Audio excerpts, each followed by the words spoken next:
Welcome to UO Today. I'm Barbara Altman, Director of the Oregon Humanities Center. Our guest today is Brad Foley, Dean of the UO School of Music and Dance. Since coming to Oregon and taking on the duties as Dean in 2002, he has served on the boards of the Oregon Bach Festival and the Eugene Symphony Orchestra, performed in programs on the UO campus and the Eugene Symphony Orchestra, and chaired the search committee charged with finding a new executive director for the Oregon Bach Festival. Under his leadership, scholarship support for music and dance majors has increased. More than $19.3 million has been raised for the school's building project, and significant funds have been acquired to purchase new music-related equipment and instruments.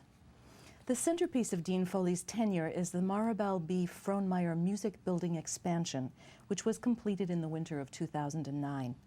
Previously, the 100-member music faculty and staff served nearly 500 music majors and 4,000 other campus-wide students per year in worn, cramped facilities built to handle about 300 people. The UO now has new music facilities equal to its standing as one of just 4 comprehensive professional music schools on the West Coast. It is the only one in the Oregon University system. Brad, welcome to UO Today. Thank you. It's a pleasure to be here. And in fact, thank you for welcoming us to your office. It's very kind of you to host us. It's great to have you here. Well, we're glad to come to you so that we get a chance to show off this beautiful new facility, and it's stunning. Would you tell us when the process for the rebuilding project started? Well, it goes back to 1995. My predecessor, Andrew McLucas, started getting the public informed of the need.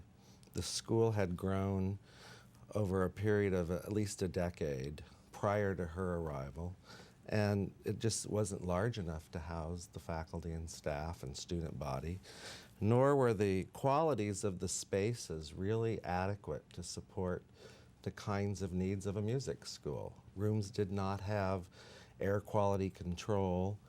They didn't have sound isolation properties, so it made it really difficult to function in an appropriate way, certainly not at the level of our faculty and students. So back in the mid and late 90s, Anne really worked tirelessly to convince the community, the administration, and eventually our state legislature to support the project.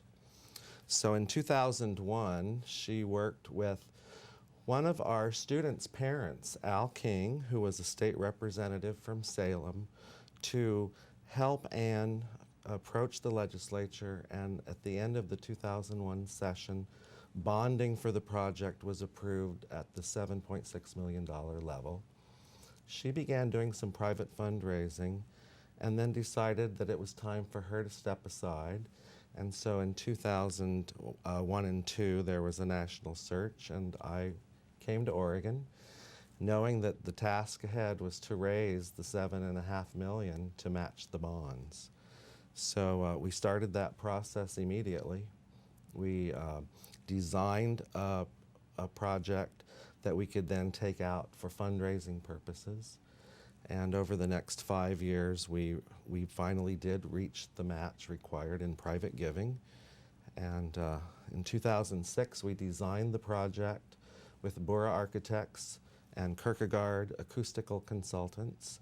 We worked very closely with the U of O Planning Office. And in the fall of 2006, we broke ground. And over the period of November through January, we moved in and started winter term. So it's been an exciting ride to really complete this project. And in early March, we dedicated the building, and here we are today. So it's been quite a satisfying experience. I know you mentioned the inadequacies of the building, and we talked about the fact that the facilities were never meant to house as many students and faculty as you have now. But maybe we could give a few more of the gruesome details. Is it just urban legend that students used to practice in the bathrooms? No, there's considerable truth to that. Students were practicing in stairwells, in hallways, and on occasion in the restroom, and on nice days in the cemetery. And that was the status of things when I arrived here in 2002. I mean, we were really cramped for space, and staff and faculty were sharing offices, and it was not an enjoyable experience to be so crunched up in space. And but people persevered, and we got what we needed. So we're really pleased now. I'd like to talk a little bit about the people for whom the project in general and the various wings are named. Could you tell us who was MarAbel B. Frohnmayer and why the building is named for her? Well, MarAbel was a graduate of our school from 1932. She was a pianist and studied with one of our renowned faculty of that era, George Hopkins.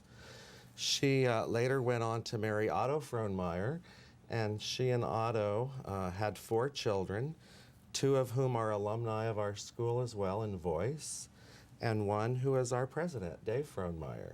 And Laurie Loke made a $5 million gift to our building, the first project of many that he supported here at the University of Oregon.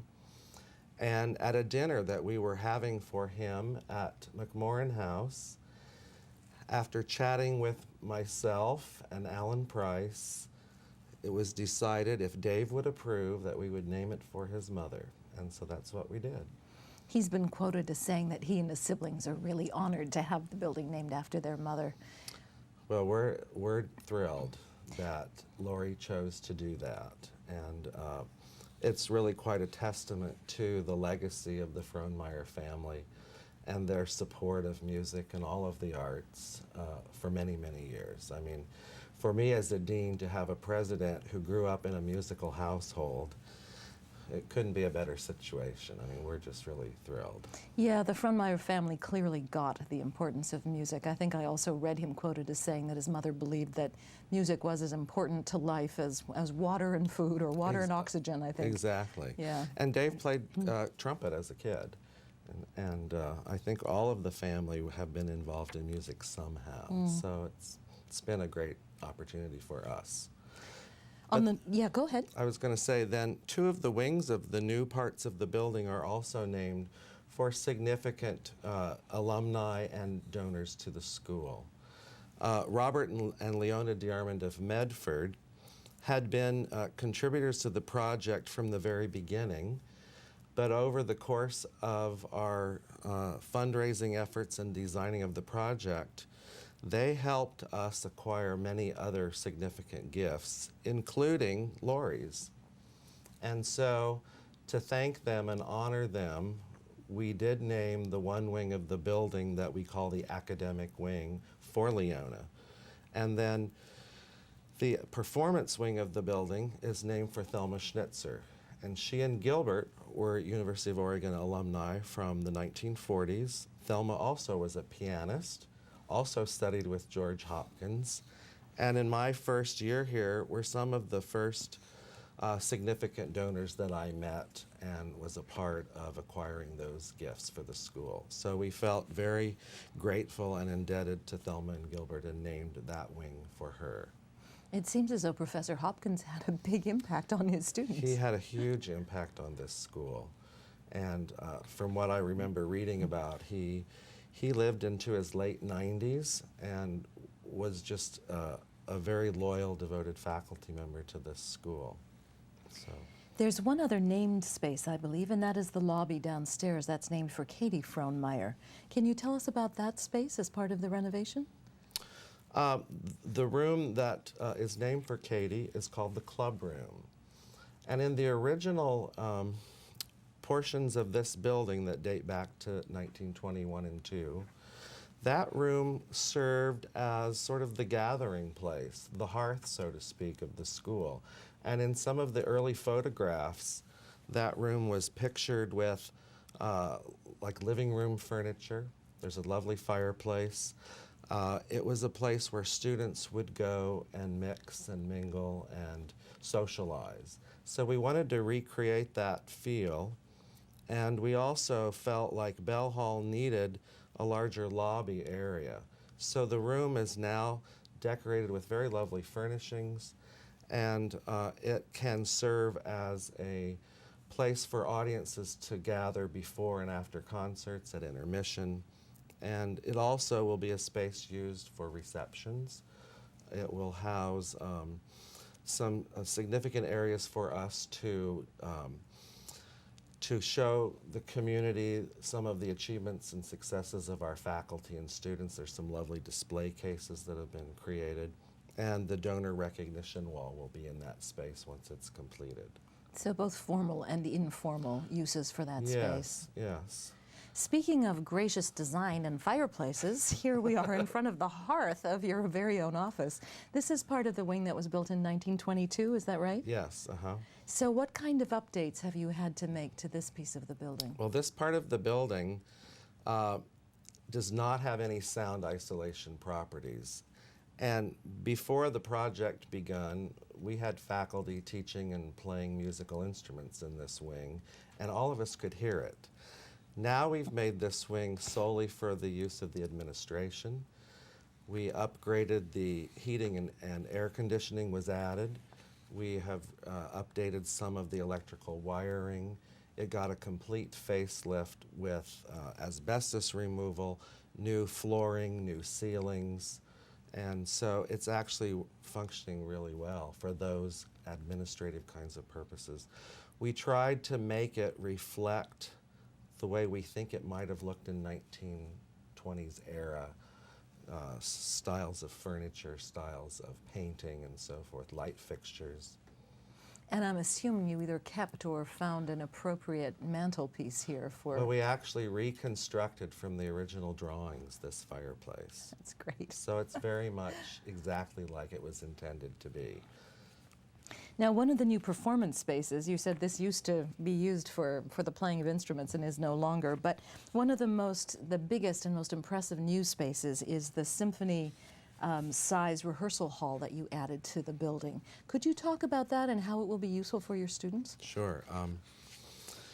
We had two instrumental rehearsal spaces in the old parts of the building, neither of which were really large enough and adequate enough to comfortably hold the full symphony orchestra, the wind ensemble, the concert bands. So, working with the architects and acousticians, we designed a space that actually serves multiple purposes. It's 3,000 square feet.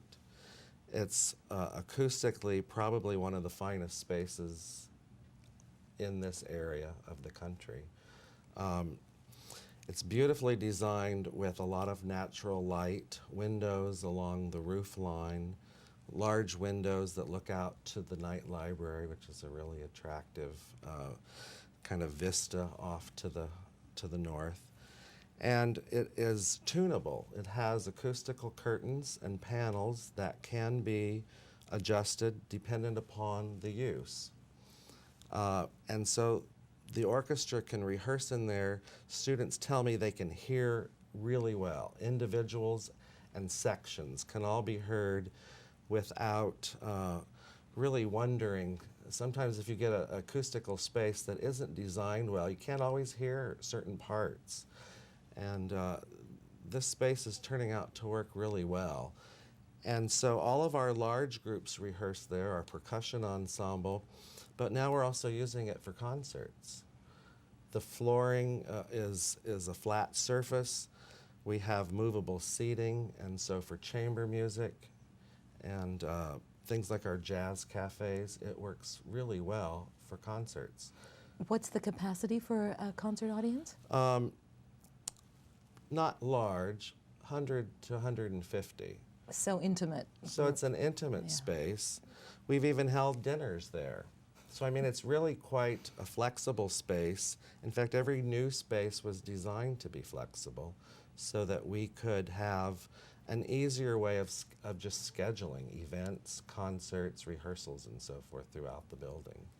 There's also a new recording studio adjacent to the rehearsal hall. Is that right? There is. It's not as large as we wanted, but due to value engineering, it got reduced in size. But that space is wired to all of the new larger rooms, plus all of our rehearsal halls and bell hall. And so we now have the capacity to do much more in terms of recording. And we're now in the process of developing a series of new courses that will enable us to eventually offer perhaps a degree option in recording technology, something we've not had the capacity to do. And I think the faculty and students are really excited about that opportunity. Any idea when that's likely to get on the books? Well, I know that there are 3 new courses being offered next year. So we're starting slowly to see how the facilities do actually work for us. We don't want to get too quickly ahead of ourselves, but I think it will start to grow and be an important addition to our offerings. I understand that you couldn't have done that new curricular programming without a new recording studio, right? Oh, Where was exactly. the old one? It is adjacent to our choral rehearsal room, and it's the size of a closet. I mean, there's room for 1 person. And we will actually still use that for some things, and it will actually serve as a place for students to do work on projects and so forth. But to consider offering any courses there would have been impossible. Now, we mentioned the issue of practice rooms and that you used to have students practicing indoors, outdoors, in any conceivable little bit of space. How many practice rooms did you add? Approximately. Let's phrase that differently. We used to tell our prospective students we had 30 practice rooms, and now we have 50. But we didn't build 20 new ones. What we were able to do was take practice rooms that were built to be practice rooms but used as offices and storage spaces and convert them back to their original intent. What we did build, though, were 12 new rooms that are acoustically superior to the older practice rooms, and we built a variety of sizes. There's one designed for chamber ensembles to practice in. There's one specifically set up for jazz drummers to practice in. So there's a drum set always there. You don't have to be worrying about moving equipment and things. And we have one now just for string bass students, so they aren't having to haul a large instrument all over the building to try to find a space that's available. So we carefully thought through making some dedicated spaces for certain kinds of instruments. And so now that we have 50, we're much more able to accommodate the needs of the students. I know you're a saxophone player. I'm tempted to ask Yes. if you have dedicated saxophone space. No, we but don't. Maybe that's not an instrument with portability issues, or at least not so much. Not so much. Brad, tell me about the new jazz studio, though, and its special features. Okay. One of the areas of the school before this project that really had no dedicated space was our jazz program, which is really an outstanding program. They've won awards at competitions, they've performed at national and international meetings, but the students were always having to put equipment on carts and roll them around the building. So we actually built several rooms in the new performance wing specifically dedicated to the jazz program. And one room is an especially beautiful space because of all the natural lighting and the windows. But it was actually designed to be a space to record jazz students. And it will be used as a rehearsal space and a teaching space. And it is connected to the recording studio. And it's designed to have sound isolation booths.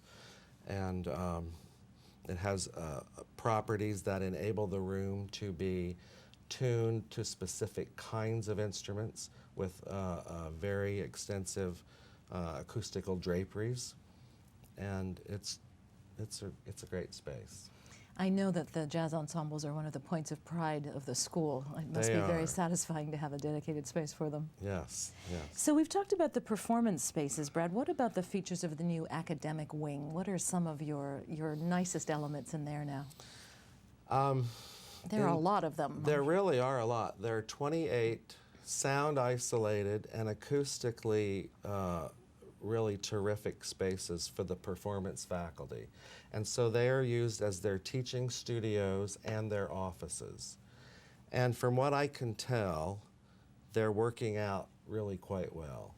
In the older wings where they used to be housed, we did not have the acoustical properties or sound isolation properties, and so people often were having to schedule their lessons to avoid one another because the sound would bleed through from room to room. And so in this new wing, that has not become an issue. In fact, our horn teacher is next door to the clarinet teacher, to the bassoon teacher, and they can all be teaching simultaneously without the sound bleeding interfering. The other thing that's really nice, we were very careful in designing the building to make sure that there weren't extraneous sounds interfering with the properties. And so the heating and cooling system in that wing is a hybrid that basically uses radiant heating through the floor for both cooling and heat. So there are no fan noises. There are no sounds coming through air ducts. There are only air ducts there for allowing natural air coming from outdoors to filter through the room. There are operable windows, but in a lot of music buildings that were built back in the 60s and 70s, the heating and cooling systems actually caused significant problems because the air ducts did allow sound to transfer from room to room, so you might as well have not had walls up because it actually inhibited the properties that you were hoping you got. So those properties are really important in this building, and actually they're also very environmentally helpful to make it a green building. And so this project is a LEED Silver project, which I think was an important thing for us to try to achieve. That includes eco roofs on the building, It does. The first floor of the academic wing was built into an existing hillside, and so the architects convinced our planning committee that we should utilize that. The first floor is built into the hillside, and so there are 3 really beautiful classrooms that have skylights built into the eco roof. And then the eco roofs are really just planted with kind of natural Oregon grasses. And so it's really an interesting feature, I think. And with the skylights, you have no indication that you're really underground because the lighting is really terrific. The ceilings are very high. And like I mentioned with the rehearsal hall, the classrooms are built in such a way that they can also be multi-purpose, and they could also hold intimate small rehearsals and performances and be quite acoustically appropriate. I'm assuming that your faculty and students are dancing in the hallways for joy at all of this. I think they're really thrilled. And some other features of that wing is that now the whole music complex is wired for interactive internet throughout the building. We have all of our classrooms are now such that they're what we used to call smart classrooms. You can access the internet, you can play videos, you can do all of the various kinds of sound media on the audiovisual equipment that we have. All as a part of this project. That's all new for us. We didn't have much of that before this project. Do your musicologists teach over here as well as the performing faculty? The musicologists teach here. They also still teach in the Collier House, which still continues to be a part of our properties, I guess you could say. The domain. Yes. Of the school. Right. One of the most striking aesthetic features of this renovation is the beautiful courtyard with 3 sculptures in it. Tell me a little bit about your vision for those sculptures and a little bit about the artist. Well, the sculptures are a part of the 1% for Art project that is overseen by the Oregon Arts Commission. And so as we were finalizing our building design and getting all the construction documents ready, a committee of faculty and staff started meeting with the Arts Commission to talk about what it is we thought we wanted, where might be an appropriate place for the artworks. And so we came up with the idea of finding something that would really make our courtyard beautiful and kind of a centerpiece and really attract a lot of attention.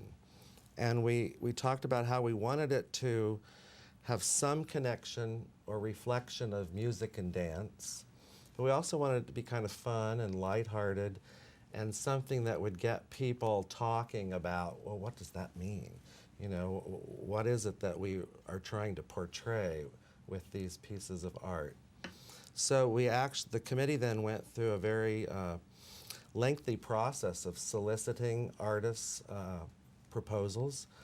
In the end, we interviewed 3, and they actually brought samples of work for the space. And we selected a gentleman by the name of Richard Swanson, who had done a lot of outside sculpture pieces. He's from Helena, Montana. And he came up with some really interesting, attractive pieces that have done just what we wanted. I mean, people are trying to figure out, well, so what's that look like to you? What do you think that depicts? How does that relate to music? And actually, when I look at them, some of the figures do sort of imply musical symbols or note heads, but they also kind of look like they're moving. So there's this connection to dance as well. And we were really pleased. They arrived back in October, and people have been talking about them quite a lot. So you have dynamic sculptures for a dynamic school. We do. It's actually a great synthesis to have these great monumental sculptures, the plastic arts reflecting the spirit of the dance and the music. It's a lovely, it really is. lovely piece having that come together. One last question for you, Brad. Okay. The renovated reception area has always been a grand central station of the school in some ways. Yes. From what period of the school's construction does that piece date, and what have you had to do there, just in brief terms? Well, that area was initially a breezeway that was built when the southern wing of the building that came in 1947 was added. There was nothing connecting them. And so later in the 60s and early 70s, it was decided to put a covered breezeway. When they added the other wings that came in the late 70s, they enclosed that area, added a second floor. And when I arrived in 2002, was decorated in a very interesting group of furniture pieces that were orange, kind of a naugahyde fabric with really large, heavy wooden pieces. And so we were pretty pleased to change the decor of that area and tried to make it match other parts of the new building. And actually that space was named by many of our alumni for Professor Emeritus Exene Bailey, one of our former voice teachers. Well, I'll invite our viewers to come and take their own tour of the building, and I want to thank you for taking the time to talk to us today. Oh, it's been a pleasure. I can't wait to have a good look at all the nooks and crannies. Thanks. Thank you. We've been speaking with Brad Foley, Dean of the UO School of Music and Dance. Thank you for watching, and see you next time.